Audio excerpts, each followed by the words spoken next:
का मामलों का मंत्री बनाया गया है।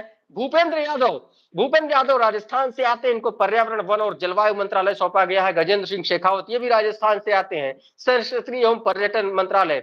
अन्नपूर्णा देवी महिला एवं बाल विकास मंत्री बनाई गई हैं। इसके अलावा किरेन रिजिजू संसदीय कार्य और अल्पसंख्यक मामलों के मंत्री बनाए गए हैं।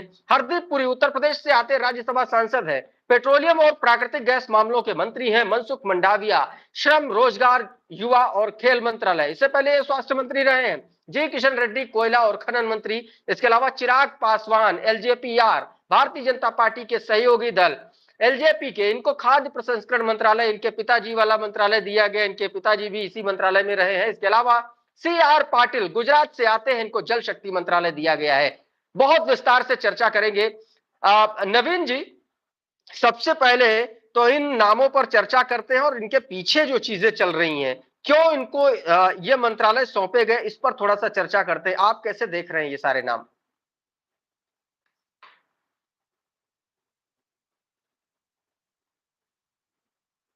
मैं आपकी आवाज नहीं सुन पा रहा हूं। हाँ, अब ठीक है, मैं म्यूट था। हाँ। मेरा ये कहना है कि देखिए इस सारे मंत्रालय जो हैं इसमें एक खास बात आप देखिए, टीडीपी ने तो एक अच्छा मंत्रालय ले लिया है, नागरिक उड्डयन मंत्रालय। और आप ये देखिए कि जेडीयू ने, नीतीश कुमार ने, जैसा लोग कह रहे थे कि रेलवे मांगेंगे, और मैं पहले भी कह रहा था, कई बार ये कह चुका हूँ कि वो कोई भी अहम डिपार्टमेंट नहीं लेंगे। अगर बहुत अहम डिपार्टमेंट उन्होंने अपने किसी भी नेता को दे दिया, तो आप ये समझ लीजिए कि होगा क्या कि वो आगे नंबर 2 हो जाएगा जेडीयू में।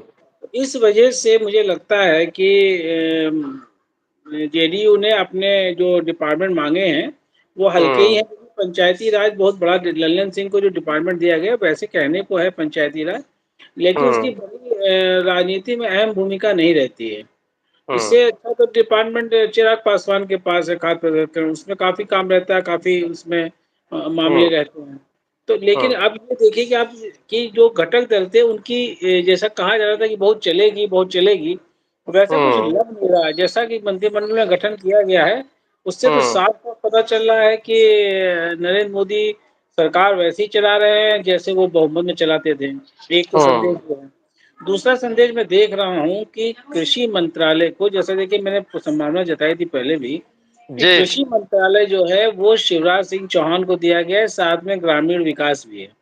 तो यानी कि कृषि और ग्रामीण विकास की जिस बात पर भाजपा सबसे ज्यादा बुरी तरह विफल रही और हारी थी, वो यही मंत्रालय है। और दूसरा मंत्रालय है शिक्षा विभाग, जिसमें धर्मेंद्र प्रधान ने पिछली बार बहुत अच्छा काम किया था पेट्रोलियम डिपार्टमेंट में, उनको शिक्षा दिया गया। यानी कि देखिए दो ऐसे विभाग जिसपे भारतीय जनता पार्टी को चुनाव में कई जगह शिकस्त खानी पड़ी, वो दोनों डिपार्टमेंट बहुत खास मंत्रियों को समझ के दिए गए। शिवराज सिंह चौहान के बारे में कहा जाता है कि वो बहुत जमीन से जुड़े व्यक्ति हैं। उनके बारे में तो बहुत अटकलें लगाई थी कि वो गृह मंत्री बनेंगे, लेकिन मैं तब भी कहा था कि सबसे ज्यादा इस समय डिपार्टमेंट जो मजबूत माना जा रहा है इस और गवर्नमेंट में, शिवराज सिंह चौहान, चूंकि देखिए बड़ी जिम्मेदारी, इसको छोटी जिम्मेदारी नहीं माना जाना चाहिए, क्योंकि बहुत बड़ा जो डेंट हुआ है बीजेपी को वो इन्हीं इलाकों से हुआ है। और आप ये भी देखिए ना कि सबसे पहले नरेंद्र मोदी ने जिस फाइल पे साइन किए वो 20,000 करोड़ का किसान सम्मान निधि है। यानी कि बीजेपी मान के चल रही है कि सबसे पहले अगर किसी एक क्षेत्र या दो क्षेत्रों में जुटना है तो वो ग्रामीण विकास, कृषि और शिक्षा ही है। इस पे सबसे ज्यादा जोर बीजेपी को दिया है, इसीलिए उन्होंने अपने सब खास मंत्री, मुझे लगता है कि देखिए, और आप देखिए शिवराज सिंह चौहान ने तुरंत कार्यभार एमपी में भवन में भी तुरंत अधिकारियों की मीटिंग बुला ली।